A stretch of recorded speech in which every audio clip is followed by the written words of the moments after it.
What's good? What's good? This is I was just playing Subway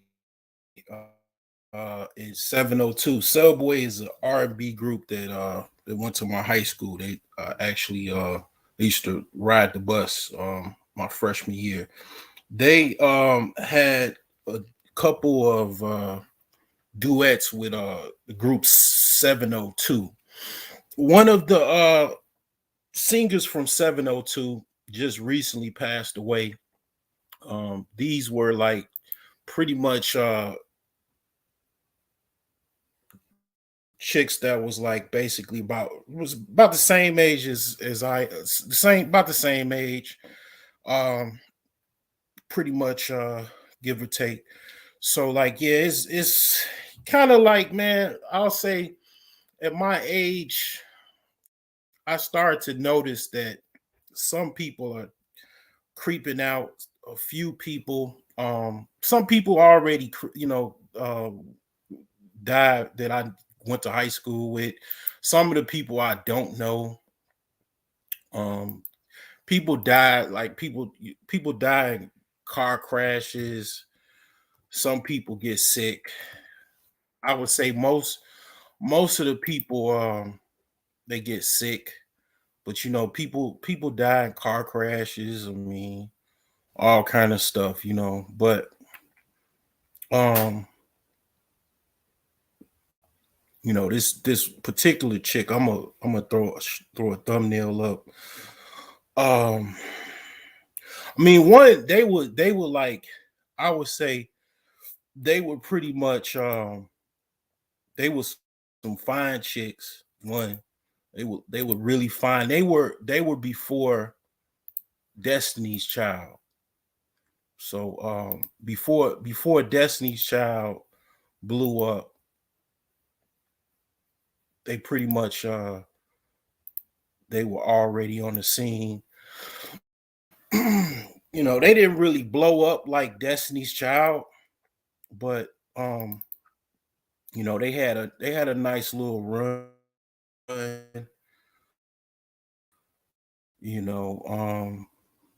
This definitely ain't what I'm talking about. But I just had to play that little song because it's like basically something I grew up with. I'm kind of a little older. But yeah, the chick that is on the far right, she passed away. Her name was Irish. I didn't even know her name, but yeah, they were out of Vegas. They were a duet, I mean a music group that was out of Las Vegas. Fine, um, very very fine. They were very classy. Okay, they were, this was like the mid '90s, early '90s. Um, like they kind of pretty much was pre Destiny's Child. Um, pretty much, fine. All of them was fine. They all can pretty much sing. Um, you know, they were like the probably, I would say, the example of most of the guys that I went to high school with, who they really wanted to have as their girlfriend. If you had to put a picture of certain type of women that you wanted to go out with or whatever, these were the type. These women were like the pictured image of the women from when I was in high school, like the guys wanted to talk to. You know what I'm saying? That was who they symbolized to me, and they were fine. And they had a very feminine touch to them. You could tell they was pretty, raised pretty well. And they had a little flair of class to them, and they look good, you know what I'm saying? So, you know, all the little young chicks, they like listening to them, during that time. You know what I'm saying? Wasn't no ratchetness, no ratchet type of stuff. They were grown, they would talk about, what I'm saying, sex and stuff, but it wasn't, what I'm saying, like now. But yeah, um, people getting, what I'm saying, people getting older, people dying, people getting sick, but um it kind of hit home, man. It'd be like anybody that I grew up listening to, if they passed away at a sudden age, um yeah, it'll hit home, you know what I'm saying? Hit home. Hopefully I don't have like no copyright strike or nothing like that. I was gonna play the video, but I don't know about playing videos, like music videos. I don't think you can necessarily play music videos. um I'm not really sure about that, but yeah. This is going to be about trench talk. you know um I'm going to be talking about the trenches. I know it's like late at night, but I figured, why not talk about money, you know what I'm saying? Everybody, pretty much is probably either getting ready to go to work, or they unemployed, or they, pretty much a freedom fighter. Okay. I got to get some better slides, but this is what I mean by trenches. I'll get some I'll make some better slides eventually. But this is something that I created. Let me use my own technology. Just it's getting kind of cold in the Midwest right now. So um I got a new heater in my room, and this joint, man, is very, very powerful. It's not that cold yet, but it's getting there. And yeah, this is the class systems that I created right here. This is disabled. This is something that I created. Okay. I created a example of a class system.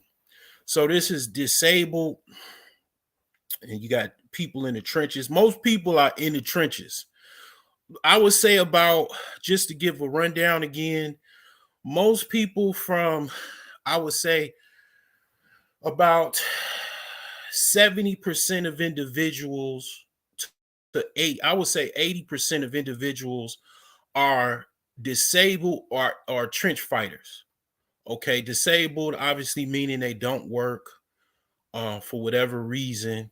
You can even put in homeless people that don't work. They have some type of mental illness or substance abuse in the disabled category. Of course, working poor, um, lower middle class, upper middle class, even, I mean, not upper middle class, but basically middle class. But it all depends. Okay. The trenches is basically you're fighting to survive financially. Your cost of living is, and your lifestyle choices put you in the trenches. You're in the trenches based off of a few things: cost of living, where you live, lifestyle choices, and stuff like that. Most people, I would say 80%, are either disabled or are trench fighters. Okay. So even, for example, me, right? Um, Even though I am no longer broke, meaning I'm not financially dissolvent, or I have more assets than liabilities, right? I'm still in the trenches. You know what I'm saying? Don't get it twisted. So That's one of the reasons why I created this type of kind of class system definition, because it really was a thing to it was something that I created because I wanted to differentiate people that kind of more so you can sell to or offer a service. Obviously, a lot of people that are disabled or in the trenches, they don't really have a lot of money to spend. They have money to spend, but they have to really conserve what they spend because they don't really have that much. Everything is a stretch for people that in this category. These people make up a lot of the society. They have a lot of money collectively, but individually, um, they don't really have that much. There, it's a stretch to get them to spend anything, above $100, or above, you can even say $50. You know, that was the reason I created this kind of definition of a class system. Now, beyond that, you have freedom fighters. Freedom fighters are those that have escaped the trenches, quote unquote. They've gotten themselves to a position to where they, for whatever reason, no longer have to work. Now, I would say that this is something that I'm definitely moving towards, the whole life after broke type of thing. I could, say that this is definitely, if you move after if you moved into a life after you being broke, versus basically like you make steps towards paying off all of your debts, or um getting your financial life in order to where you have more assets than liabilities. You're moving towards this. You moving towards being a freedom fighter too, because basically the whole question is, most people have to work to do something that they really don't really want to do. They can't do anything else because they don't have the financial freedom to do anything else. One of the biggest things in the fire movement kind of addressed this issue.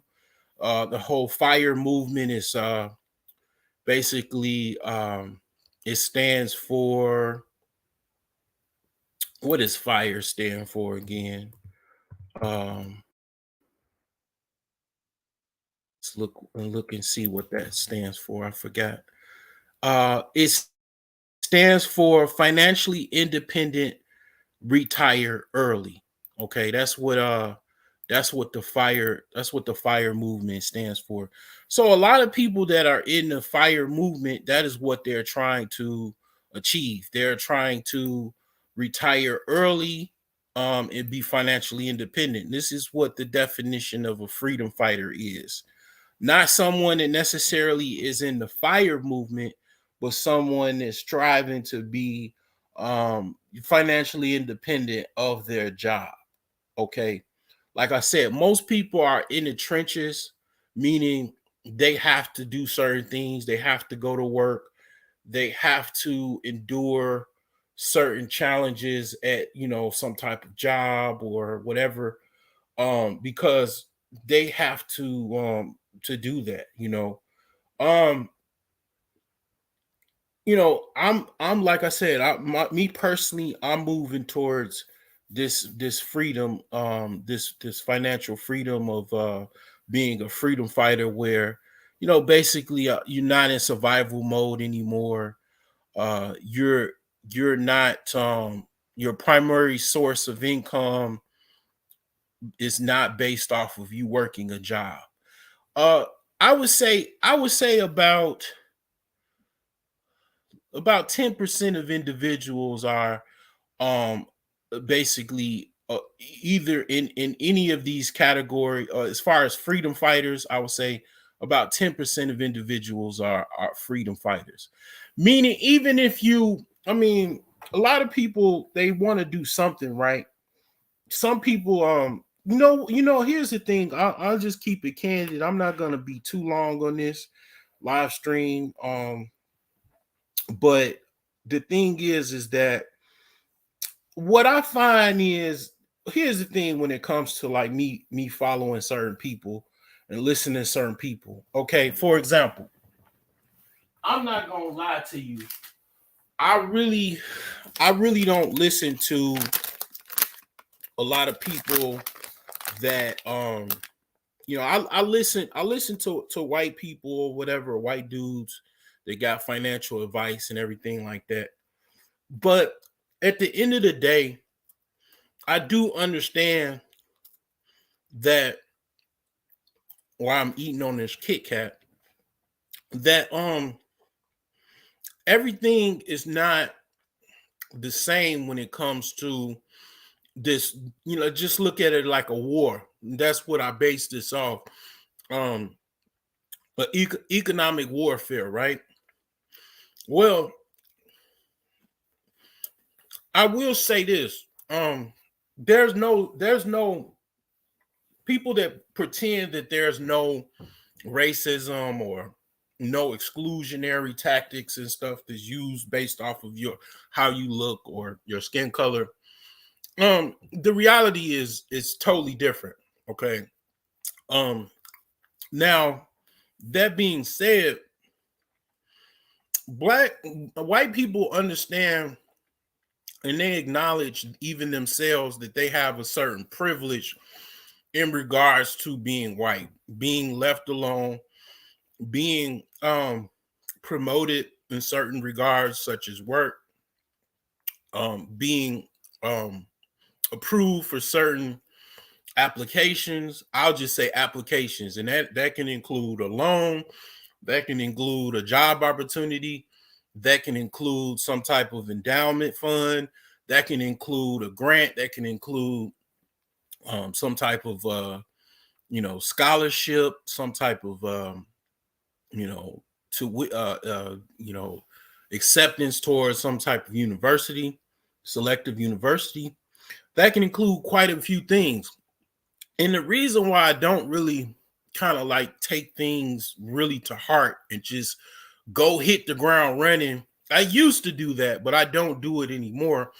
As far as like take everything what somebody says, and just go try to mimic those things. Because see, here's the thing: when it comes down to it, yeah, you can do a lot of different things. I'm not saying that you should just give up because you're black in America, but the thing is that you will have certain hurdles others will not have, you know. And that's just how things are. It's kind of like, Stevie Wonder, he had a song, and it was like basically, it makes me wish I was born in another time, because for example, it was a time that, I mean, black people did have a lot of wealth and influence and stuff in the world, and those things, have passed. I would say about 12 and 1300s. You had a ancient ruler, African ruler by the name of Mansa Musa. That was one of the richest men that ever walked the planet. Right? Okay. Now the thing is that um, the modern times is the modern times. You got to go with, kind of how things are. Now, I would say that you should defy certain things. There's a movie called The Banker where it was some gentlemen, some black guys that they understood, basically even more so at that time, that they had no black banks in the South and in certain areas in America, and they were excluded into a lot of financial opportunities and transactions based off of just being black. So they got a white guy that was on a lower economic scale in life, and they taught him and trained him on financial terms and technologies, how to dress, how to talk, so he can utilize his white privilege in order to them to get loans, to get opportunities. They, open banks and all kind of stuff, right? And bought real estate using him as a like a white representative, but not really so, just pretty much a white face behind the paperwork. So yeah, I mean, it is what it is. I mean, um that's not going to change. That, that's going to be like that for quite a while. I would imagine it'll eventually change. Probably most likely not in my lifetime, but that's just how it is. So when I hear white people talking about opportunities, I understand that it's from a perspective of his opportunities, his privileges. I mean, it just is what it is. People don't want to realize that, but it just is what it is. Even I would have to admit that it's certain privileges when it comes to being any type of race, but being black is certain privileges and stuff like that. I mean, one of the privileges is, basically most likely black women like black dudes. White men, they can get some black chicks, but they don't necessarily get all, as many as black dudes get because they're not black. That's, and that goes for white couples, and I mean white women as well. White women don't like all white women don't like black dudes. So it's like, it's little stuff like that. I mean, obviously, it's certain things where black people can be racist to a certain extent towards white people, but black people don't have the economic powers that the white establishment has, so it doesn't necessarily have the ability to do that. But most cases, black people do not um uh, uh commit any type of racism like white people do. Like, they don't. Black people tend to not be as racist as white people are. I'll just say, in my opinion, as far as what I see and what I've noticed in my lifetime, when black people do have some type of financial power, they just want to make money. They want to ensure their wealth, and they want to get, do the right thing as far as possible. And they don't necessarily, they're not gatekeeping. When black people get wealth, they're not gatekeeping white people into getting any more money. I mean, they just want a person to represent them as best as they possibly can. If that's a white person, they're going to pay a white person counsel for them to represent them. If they can find black people to do it, they'll do it. They can find an Asian, Indian, a Hispanic, they're gonna do it, because black people tend to not be as racist as white people. You know what I'm saying? Now, this is just, my observation. If I'm wrong, you could tell me what's going on, seeking my creator. you know I mean, this is just, it's just, um the facts. Now, I understand why people do that.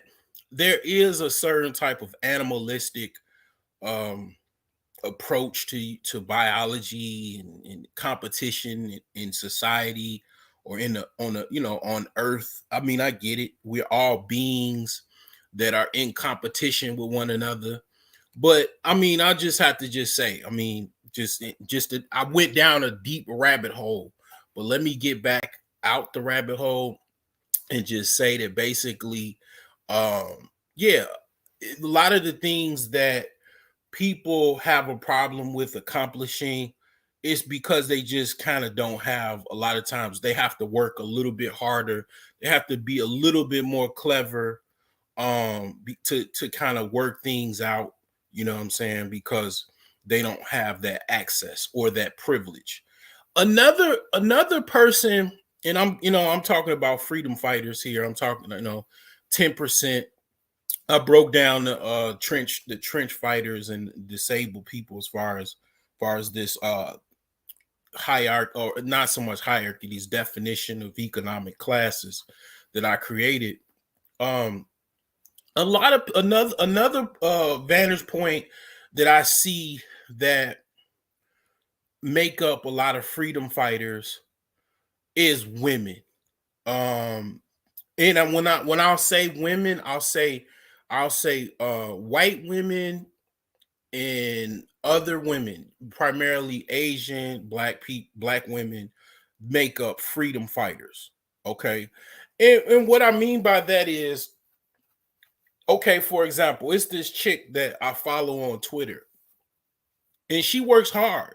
Okay. Don't I don't think that these white dudes, these white women or whatever, women don't work hard. They just get entitlements and then they don't work hard. I think it's both. Like, they both work hard and they get entitlements. Now, do all of them work hard? No. Okay, what is his name? Sam Blake Friedman, the dude that bombed out FTX and lost 50 billion, $100 billion in investment capital for FTX. No, they was having pizza parties and orgies, and these were nerds, okay, with that capital, with this little foreign exchange. It wasn't even a foreign exchange, it was a crypto exchange, which is something that is very, very new type of financial capital, where they 20 years ago was no crypto exchanges, so this was something new. They it was basically built off of a big, huge fraudulent scheme. So the thing is that, when it comes to freedom fighters, what I outside of, I'll just say, white men, you can even say Asians. I notice women that are, a lot of them are freedom fighters. Um, they'll have, like, for example, this one chick that I follow on Twitter. She sells pallets. Okay, I mean, not so much she sells pallets, but she sells courses that teach you how to flip pallets. And I don't know how much money she got, but I think she is a millionaire or close to it. But I do know she's a freedom fighter. And it's a lot of women that are I won't say it's a lot, but it's quite a few women that are freedom fighters. And the reason why I'm saying, here's another thing, I don't necessarily 100% follow women either, because, see, here's the thing. When it comes to women, you got so many dudes that are so thirsty for women. You can just, by proxy of you by proxy of you looking good and being a woman, you can be very, very wealthy very quickly if you play your cards right. um I'm gonna play a video real quick. I'm gonna play a video, and this just goes to show what I'm talking about. I got a little time tonight. I know people are up. um I'm definitely up. I'm gonna play this video, and this is a very good video to explain kind of what I'm talking about, as far as the different kind of advantages women have in society, um versus men, basically. And women are smart enough to already know where I'm going with this. They not dumb. They know where I'm going with this. Because I if the women that definitely have followed me for a few years, they already know where I'm going with this. Okay. They absolutely know where I'm going with this. Um, so let me sift through some of these videos here and share this one. Um, Real quick here. It's either on my Facebook page or it's on my Twitter. I think it's on Facebook. I want to say it's on my Facebook page. Pretty sure it's on my Facebook page.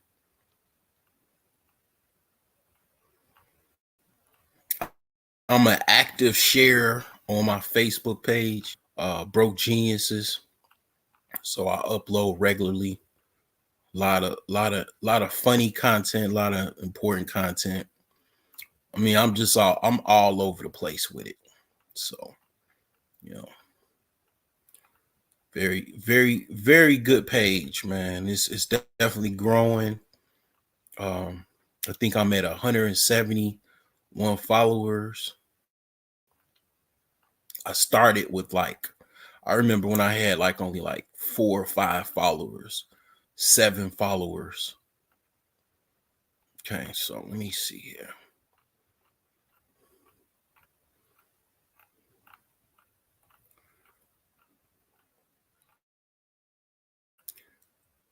It's definitely gonna be. And then sometimes when you share stuff, um, people delete it, or even I would even say Facebook deletes some stuff. Um, so it might not even be there. It might not. It might have been already deleted. And I think even some of the times, people they delete stuff. Let me see. Yeah.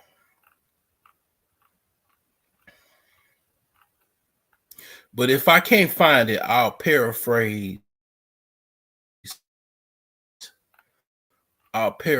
what this guy said. People, man, they delete. It's kind of all over social media though.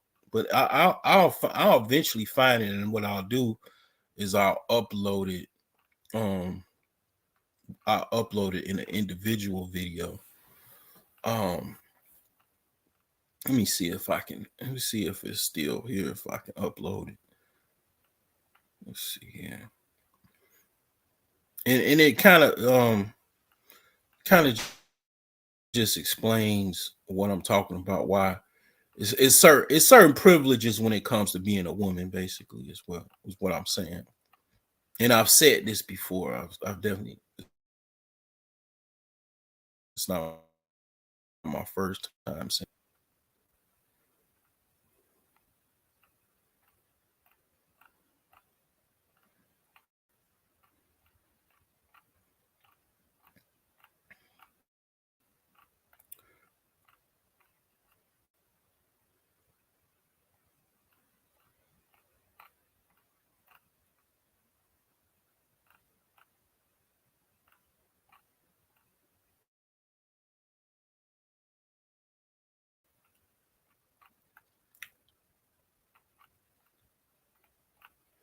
So anyway, yeah.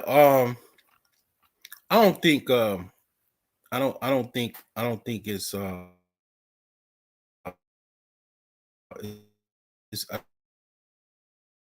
it's been the actual video. I think it's been deleted already.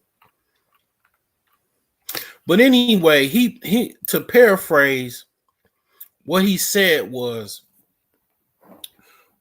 women complain about, patriarchy and having to do certain things like work jobs and et cetera and et cetera and et cetera. And the complaints are, he basically summed it up like, basically, where he said men men don't really have the options that women have. So as far as complaining, we do what we have to do for the most part. We don't have really the option to complain. We can complain, but we have no out. No man is going to take care of us, and most women are not going to take care of us. So the only option we have is to do what we have to do. Whereas women obviously have the right to complain, but they have the option to absolutely not have to work a job, to have to, actually struggle financially, and even even worry about a lot of things, is because they can live under men.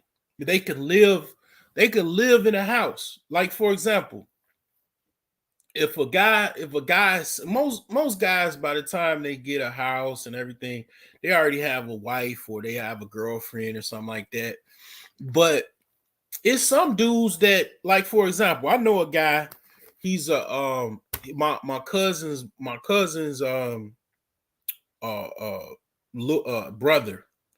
Um, she's got a brother from another father. Basically, her mother had a relationship after her dad, which was my uncle, and he's a successful HVAC guy. And anybody that knows, in Chicago or anywhere where it's cold, in Wisconsin, Michigan, Ohio, Indiana, Illinois, Minnesota, wherever where it's cold weather, a HVAC guy is going to make his bread. Is going to make all kind of money, because obviously it gets really cold, and you need some type of heat. Okay, these guys during those seasons, they work day and night. It's very expensive and costly. All you got to do is watch my videos on HVAC, on my struggles with getting a working HVAC system in my 100-year-old house. um I mean, this guy does that every day. He has a house, um you know, in a nice neighborhood, very nice neighborhood. I mean, he's balling as far as I'm concerned. Single, single as a doorknob. Now he could have a woman live, just open the door, got everything. All she got to do is walk in the house. She got everything she could ask for. A nice community that she lives in. I mean, he got enough money to get her a car. She don't have to worry about nothing. That's the average, and he's just an average guy. Okay, he's an average Joe. Okay, um, and the thing is that women were taught by their mothers to be independent, not rely on a man, because their mothers um saw their mothers and grandmothers relying on men. Some of the cases, it was situations where the man in the house was very harsh.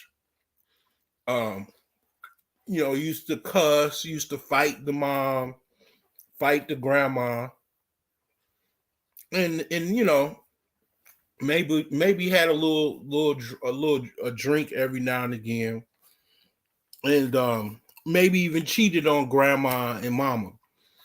So he was just this awful person, but he financially took care of grandma and mom. So it wasn't all the cases, right? That was this guy was just so vicious, like the movie Color Purple. But this fear transcended culturally to these basically baby boomer generation women to teach their daughters to be independent so they don't have to worry about that. And that transcended into women being very single and kind of putting themselves in a situation where they have the option to still to this very day to move in with a man and totally be taken care of. And then I'm not saying that all men are adjusted to even do that. Most men are not adjusted to do that. So it's not like all men have a fucking single family home that's good to go, in a very nice neighborhood to raise a family. That's not the average guy. And, this is, what I'm saying, that's just not what's going on right at this time, so that even if guys wanted to do that, they're not able to do that. Um, so it's still an option for for men that are able to do that. And they don't take that option because maybe fear of submission. And maybe I should do a video on that, the fear of submission, because women have a fear that the guy's gonna leave them, gonna get another chick, gonna cheat on them, all this other stuff, right? Gonna abuse them and all this other stuff, right? But nonetheless, they have an option, whereas men don't have that option. And outside of that, also back to freedom fighters, even when they go independent, women that I would say are very, very desirable looking, they get the support a lot of times from other women, and they also get support from a lot of men. Okay. I mean, women get a lot of support. And from that, that's a certain level of privilege that guys just don't really have, unless you're some celebrity dude, you know, um, whatever, like really, really hot dude or whatever. You're not going to get that support on average that women do. Women could be basic as hell, uh, and they get support because it's just, that's just how it is. Men are very, very thirsty. Women really support other women more than guys support other guys. So, to a certain extent, I will say I do listen to women's advice as well, but also take it for a grain of salt because at the end of the day, you know, behind a lot of women is some dude supporting them, really, really supporting them, and a lot of times that's just not, that's not gonna be my reality. You know what I'm saying? When you start a business, you gotta be realistic, and you should be as realistic as we possibly can. And um I would even say that it's kind of like why men kind of go into, I don't want to say pimping, but it's good to kind of utilize women to your benefit because they do attract a lot of people. Women attract both women and men. So if you have like a woman that is in your business and she's like your representative or your administrative assistant or something like that, she can um she can attract more customers to you, by proxy of her using her feminine, wiles and her feminine essence, you know what I'm saying? So that's something that I've definitely talked about, and that's something that you might want to look into. Um, and that's where I see a lot of freedom fighters. Of course, men, I mean, black guys are in that. Everybody's, in that, but it's a very, very small percentage. I would say about 10% of people are freedom fighters. Obviously, it's a very low percentage of African Americans that are in that group. We just don't have the wealth like that. Selling dope is not a freedom fighter. Okay. That's not you don't have, like, I thought about this before I did this live stream. I was like, all the people insisting these selling dope and everything. um you got to look over your shoulder. You got to worry about people coming after you to kill you. You got the police.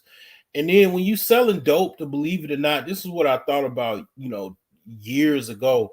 You really never escape the hood, because you basically, that's where your operations are, is the hood. So you technically never escape the hood, you know what I'm saying? Um so that's your office. The hood is your office.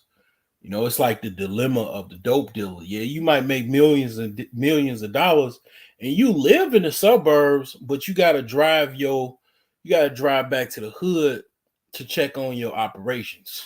So you never escape the hood. Um, but yeah, moving on, you got commanders. These are the elite. These are the true elite. People tend to be making like seven figures, eight figures, okay, and above. To just put things in perspective, right? A freedom fighter, okay, let's just talk about it on YouTube. A freedom fighter will be basically the lead attorney. The lead attorney is a freedom fighter, okay? Now, as far as commanders, um to put things in perspective, a commander would be like Steve Harvey. Steve Harvey is pretty much kind of like a commander. Okay. Um he's got a lot of capital. He makes a lot of money. Um and when you got old money, and you got old assets that generate income, that just makes you even more money.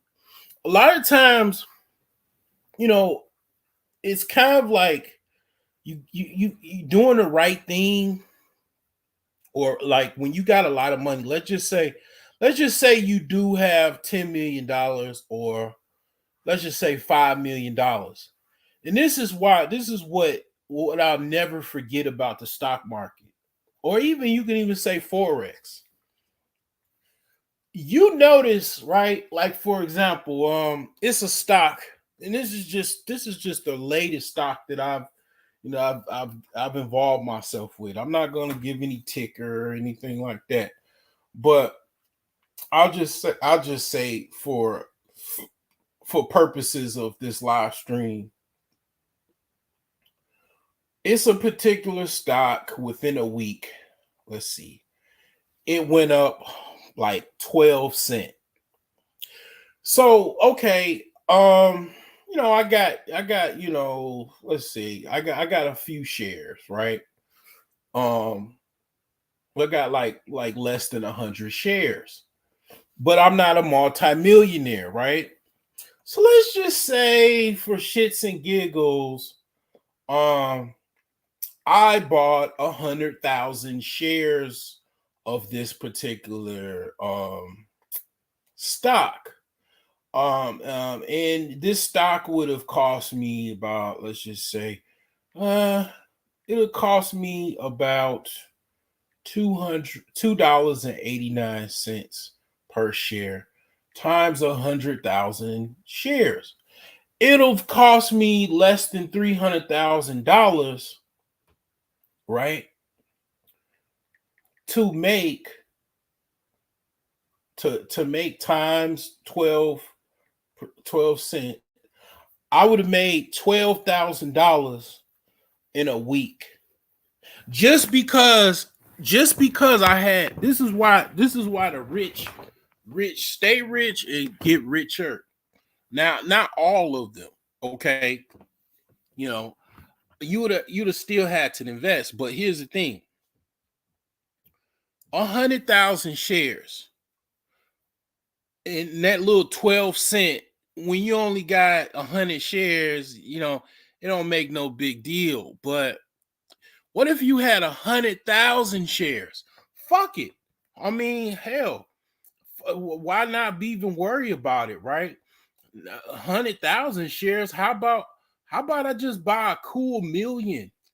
A cool million. I made $120,000 in a week. Okay, these are the type of things that a commander, can do as far as his financial capital. It cost me, okay, it'll cost me, uh,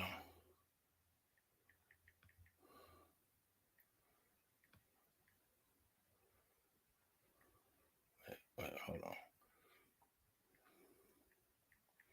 I mean, 2.89 million to close to $3 million to wager to get 120,000 dollars in a week. But even still, um, to make $12,000 in 1 week off of one investment, because I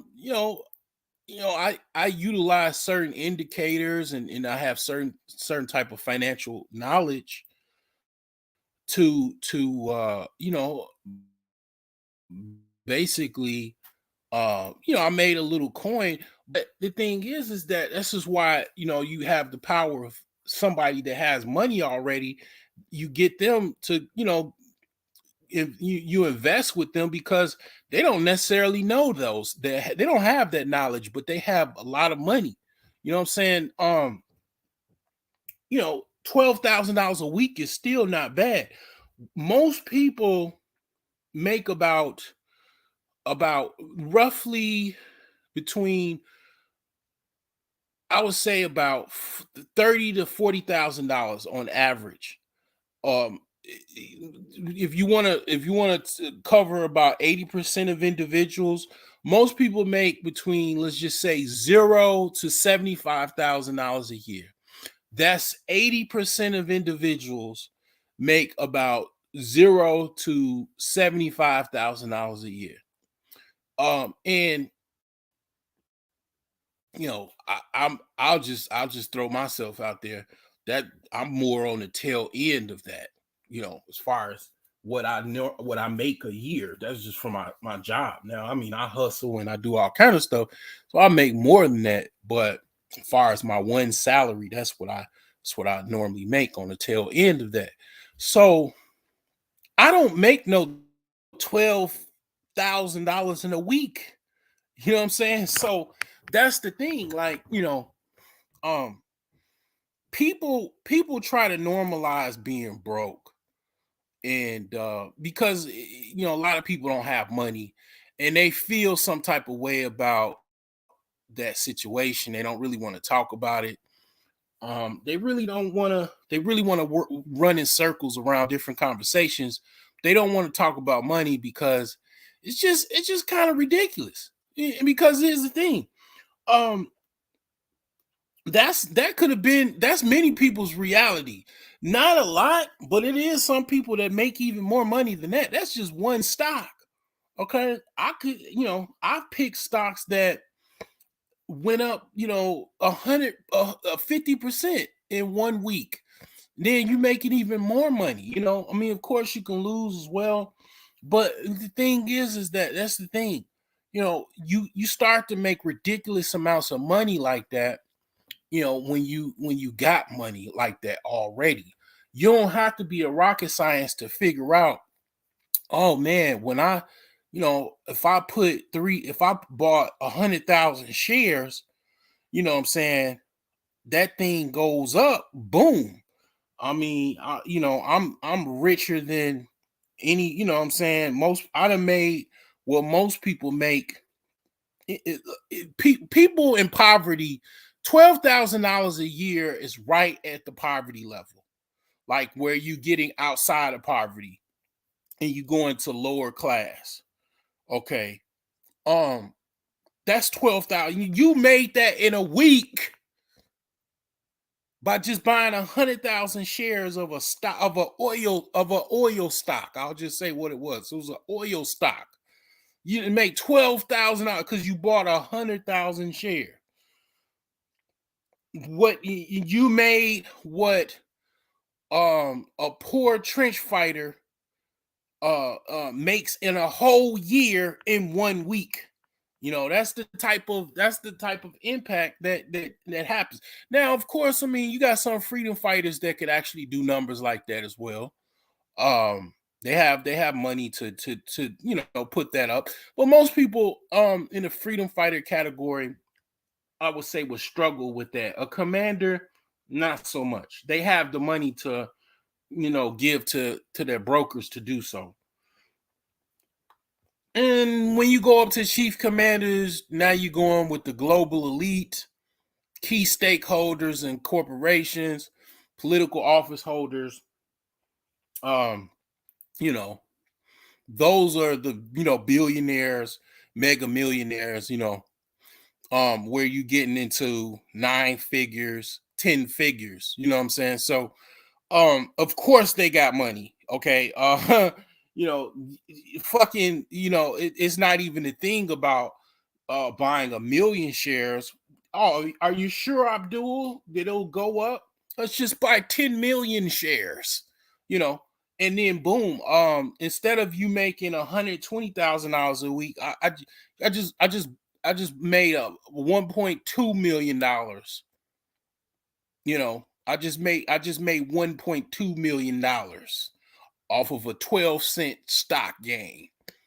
Yeah, because it's the power of numbers, the power of maximizing maximizing numbers and integers.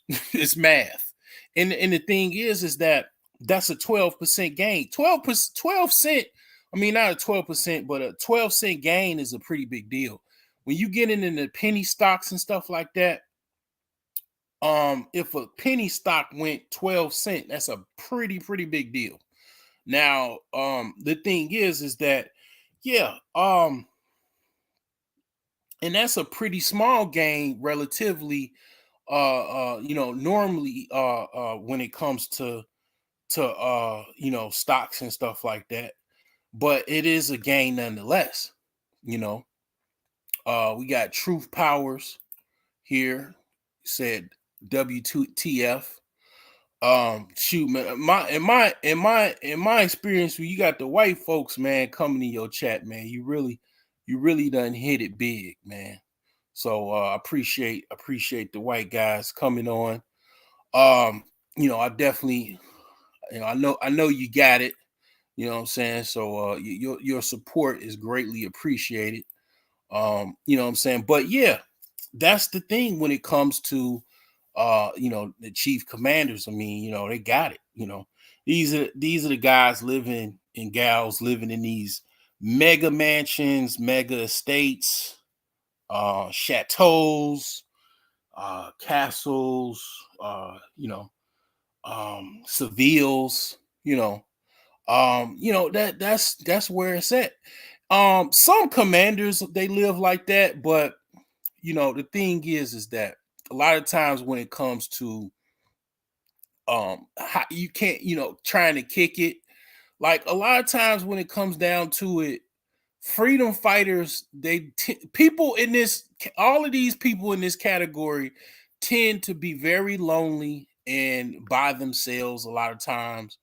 They'll, they have to really, in a lot of cases, buy friends. You get into this point where you damn near got to buy your friendship, because these people are so rich that you can't hang with them. Like, for example, a freedom fighter, a typical, like let's go with the lead attorney. Lead attorney is most likely a multi-millionaire.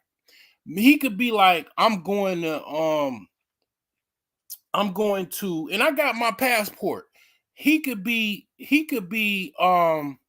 okay, truth, this is a kind of like a economic class system that I created. So I created a economic class system.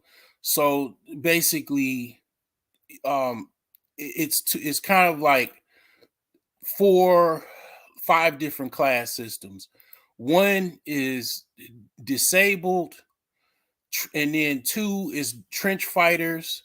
I would say about 80% of the people um, come are in this class system. And then you have freedom fighters, commanders, and chief commanders. So this is something that I created, and it's just basically just something that I created, and it is very ingenious. Point pun intended, and it makes a lot of sense when it comes to different types of people and stuff like that. Um, in relative to what I was saying, like for example, lead attorney could be like, I'm going to Puerto Vallarta. I can't make it. I can't hang with the lead. And the lead is just a freedom fighter. Okay. I mean, you're talking about commanders, like for example, Steve Harvey. You couldn't hang with Steve Harvey for a day. Okay. That's why people you can't afford to be a person's friend, because that's why people, when you make money, they start to act funny, and it's kind of like they should be, because you can't hang with them once they know you becoming a multimillionaire, half a million, quarter million. You can't hang with them. Like for example, my homie, high school homie, man, he married an attorney.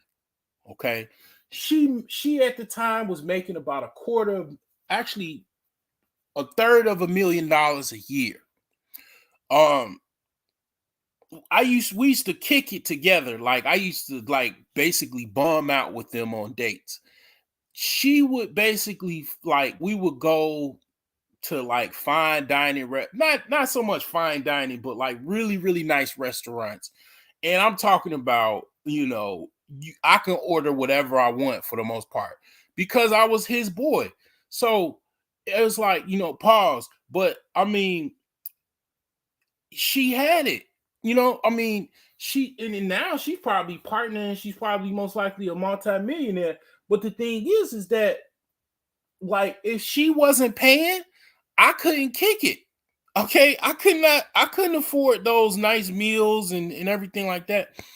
And it wasn't, you know what I'm saying? Like, I mean, I hate to sound so shallow, but it was fun times. She would fund, I mean, nice meals. She just basically just gave me a laptop. She felt some type of way about it because I came up off of it. Because I fixed it and I sold it for like some money. But yeah, she was balling. Okay. I mean, most people don't make money like that. But so it's like, you really like when it comes down to it, that's like I said, that's why people act funny when they homies start making some money or whatever. And this is both for men and women. Um, they start to act a certain type of way when you start to separate yourself financially, and you even start to separate from them, because you like, I'm trying to go to um Turks and Caicos, and it's gonna cost about $5,000 for the trip. It's gonna be for a week. How about I gotta go to work tomorrow? I can't go to Turks and Caicos with you, for a week. I barely have enough PTO as it is. I don't have a whole week worth of PTO, and I don't even got the money. I gotta pay my mortgage, I gotta pay my car note. That's the average person's struggle. Most, just for example, 40%, no, 60% of individuals live check to check. They don't have $1,000 saved, and $1,000 is relatively not much money. They don't have that, so they let alone don't have no damn $5,000 for no trip to Turks and Caicos. Okay, and the deposit is deposit is $3,000. They don't have it, so you can't. They can't even kick it. This is why another guy, Marty is a freedom fighter. They do not like Marty because Marty has a financial power that they don't have, that most people don't have, even on YouTube. Like I said, 80% of individuals are in the trenches or in the disabled category. Shout out to my disabled people, man. They get a social security check. I ain't gonna dime nobody out, but the thing is that some people feel some type of way about that when you disclose, you know, yeah, you're broke. So they'll try to talk over you and stuff like that. Here's the thing, I'll say this, and I'm not gonna share no video, but I watch different videos, and I do listen to the Baller X, okay. He posted a video with Q Butter, a panel with Q Butter, and I think Michi X was on there, and Tommy came on the live stream, and he just immediately started disrespecting him. So Tommy, he just clapped back. He said, basically you're broke and I'm in a mansion, you know. And dude just, yeah, he just started talking over him and calling him corny or some shit like that. And I immediately, it was one thing that that I know. One is that I probably, would not even zero in on that channel, on that Q Butter channel, because I understand these dudes are broke. Basically, here's the type of thing that, um I don't like broke people. This is one of the pet peeves I have. I don't like broke people that don't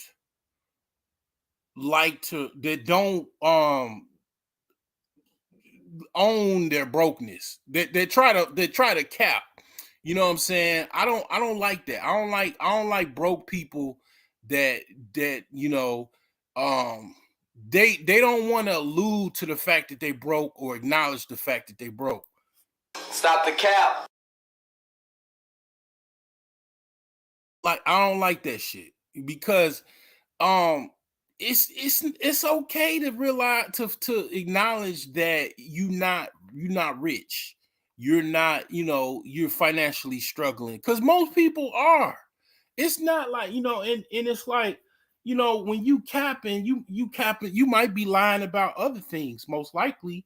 Then, because finances is just one thing, you probably lying about all kind of shit, and it, you fronting about other stuff, so the thing is that, yeah, that let me know that, yeah, I mean, I can't, you can't take these guys serious, because, see, here's the thing, you should overcome your financial problems. You should try to move forward, to rectify your financial issues, especially if you don't have no student loans. If you ain't never if you never been to college, and you don't have no student loans, and you know what I'm saying, you don't have that hovering over your head, you should be financially successful, because a lot of people have student loans and have, struggled to pay those off, and you don't have to worry about that. You should be ahead of a lot of other people. But see, a lot of these people, and I was listening to Sergeant Willie Pete today, talk about these guys too.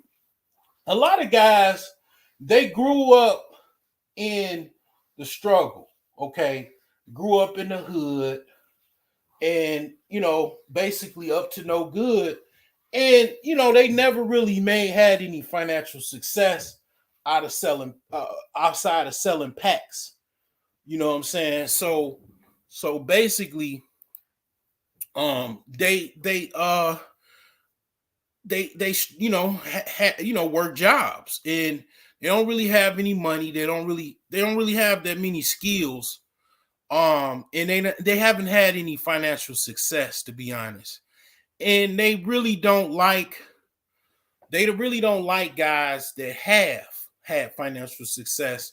And when you talk about your financial success, or even talk about different financial problems, they feel some type of way when you talking about it, because they really don't want to put a spotlight on themselves and their financial problems. And we already know it. Like, and these guys, they give me my respect, and they don't, you know what I'm saying, they don't say nothing about me or whatever, because they know, I'm a cook. And I know the stats already. I'm a financial expert when it comes to the stats on, broke people in America, because I know the struggle, and I know the stats, and most likely I know people that are broke based off of their behaviors, what they talk about in their actions. So you might be fooling other people, but you're not fooling me. Because see, here's the thing. I'm gonna be honest with you. Broke people kind of tell on themselves. And that's why Tommy did what he did. At the end of the day, if you weren't broke, if Tommy came on my live stream and said, basically, you know, I live in a mansion, I would fucking start clapping my hands, because one, I'm not a hater. Two, I believe most likely I will. That's my future anyway, even if it's not already. You know, and then three, I ain't broke. so I got a little, I might not be chilling in the mansion, but I'm chilling in a paid for house, somewhere in Indiana. You know what I'm saying? So to me, my house, shit is there. It's you can't say it ain't a mansion to me. You know what I'm saying? So I got something to claim of my own. You know what I'm saying? So and I'm very, very proud of it. You know what I'm saying? It might not be a mansion per se, but I do own a block, somewhere in Indiana. You know what I'm saying? So, you know, um, shit, I could build a mansion next door. It wouldn't make no sense, but shit, I could build two mansions on this motherfucker. I got room. I got room and opportunity. I just said, got no money. And at the end of the day, it doesn't make sense. If it don't make sense, it don't make, it don't make dollars, it don't make sense. So, the thing is that you do not want to build no mansion, in the hood. You know what I'm saying? Like, that's just not something you want to do. Now, you could go ask MC Hammer about that. You know what I'm saying? You don't want to build no mansion in the hood. That's just not something you want to do. But yeah, I mean, that's how you respond to that. When you respond with ad hominems, basically that's what Q Butter responded to. And I don't know these guys. I just I've heard stuff from them. But when you attack someone's argument or statement with the ad hominem, basically that means that you no longer intellectually can have a response to what they said other than attacking them. Um, and that's what that means. And what is the typically, I would say most of the reasons for ad hominem attack is you have no response, because you can't, because what the typical response would be is, oh, okay, yeah, well, turn on the video. I'm in my mansion too. Or shit. Let's play big bank, like take little bank. You know, show your bank account, share your bank account, log in or whatever, and then I share mine, and then big bank take little bank. But or yeah. Other than that, if you ain't got no response, and then that's what people come with the ad hominems. You know what I'm saying? They start attacking you per se than the statement and or argument. But yeah, that's all I have tonight. You know, I'm gonna be talking more about this because yeah, I mean, this is definitely something that I want to strive to. I want to strive to this side of the game here, where I actually am financially free. Just the thought of it is just like just it's very refreshing. The thing is that here's the thing with the whole financial freedom side. It's no necessarily dollar amount to being a freedom fighter. Um, because the thing is it's based off of you being financially free.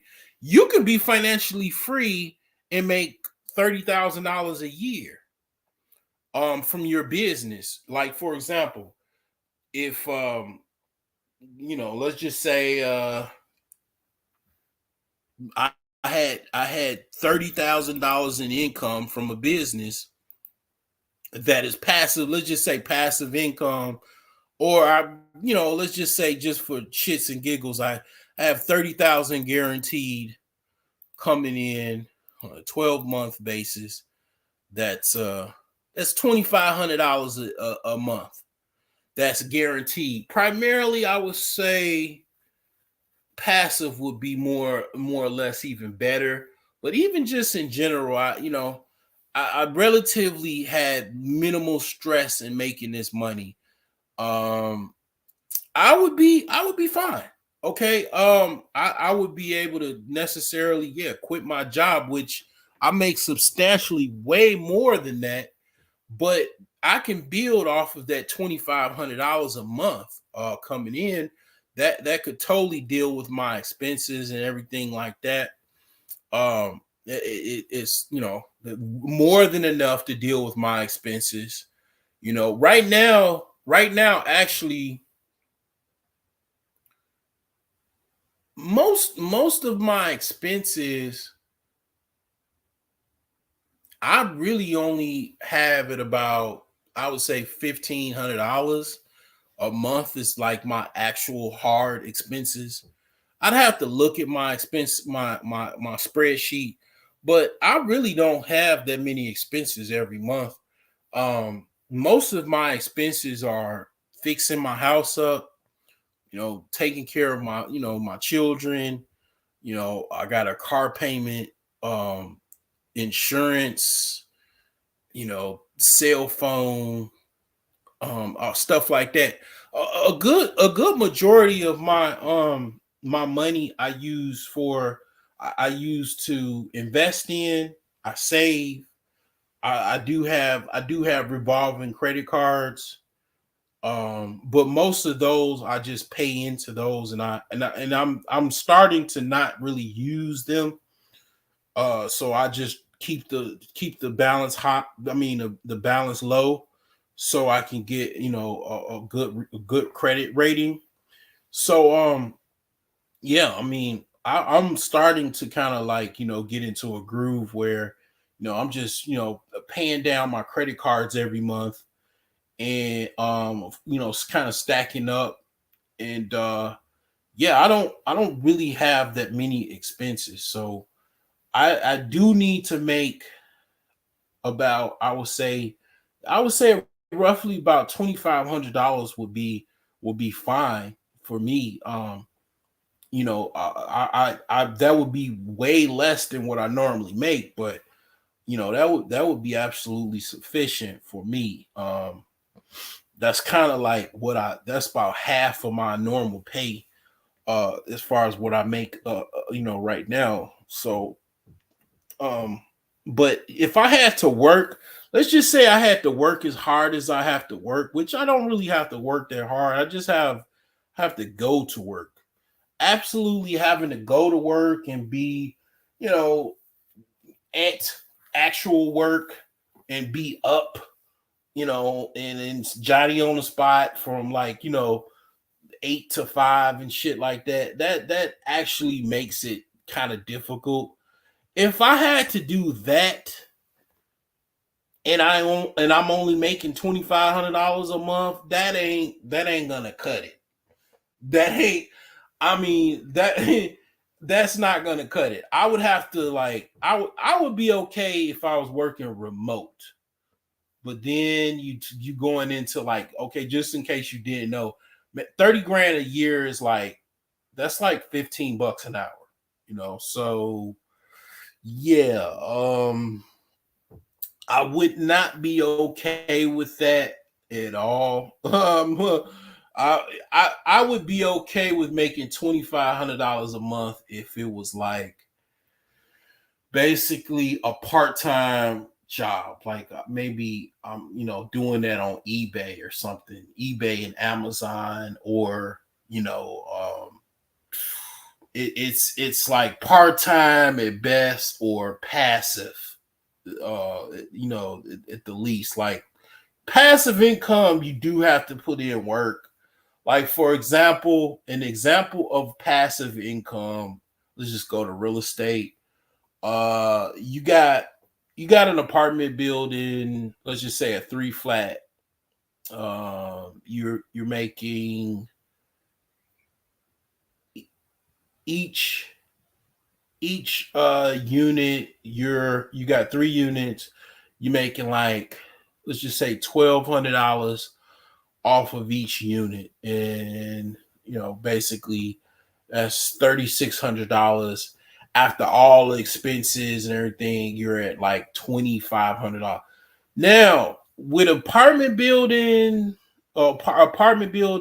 you have, out of 3 of those tenants, you might have a tenant that's gonna contact you. Oh my, the garbage disposal is having issues. You gonna have to come over there, try to repair it yourself, or send somebody over there. You know, you gonna have problems with like collecting rent. You're gonna have to physically sometimes even drive, collect the rent. Um, you gonna have to cut the grass. You gonna have to, what I'm saying, shovel the snow. I mean, I live in the Midwest, so yeah, I mean, it's not hardly nothing is passive, but it's not like you gotta go clock in for fucking 8 hours to a job. So it's like, what I'm saying. Now here's the thing. In order to make that happen, you have to actually buy the 3 unit building. Um, what I'm saying? That's gonna, and that varies depending on the location. And what I'm saying, like, you might have to put up a couple $100,000 to get that building. You know what I'm saying? So that being said, it's in order to get that type of reality like that, you have to put up some money. You know what I'm saying? So that's just one aspect. But it's hardly, minimally nothing is passive. Sales is probably the most passive income you possibly can make, but sales can be very stressful. You have to make a lot of phone calls, a lot of follow-ups. It's work involved, a lot of hours involved, but I mean, very minimally nothing hardly is passive. So you do have to put in a combination of you have to, it's called buying income. You have to actually, buy that building, and then you buying income. You buying, a building to house people. They pay you rent, and then of course it's not guaranteed because you got to collect rent. You might have 1 or 2 tenants that are giving you problems collecting rent. So it's a lot of variables to that. But in a sense, that is one case to where you basically are financially free. You do have some income coming in, and you can still do other things on the side to make money. And there you go. You basically have people working for you and that are in the trenches that are paying for your freedom. You know what I'm saying? Ain't capitalism great, man? That's all I have tonight. Like, share, subscribe. Support. That's all I have for tonight. And hopefully you got something from this. You know, um, this is pretty much something that you could think about, so you can hopefully get to the financial freedom side or in above.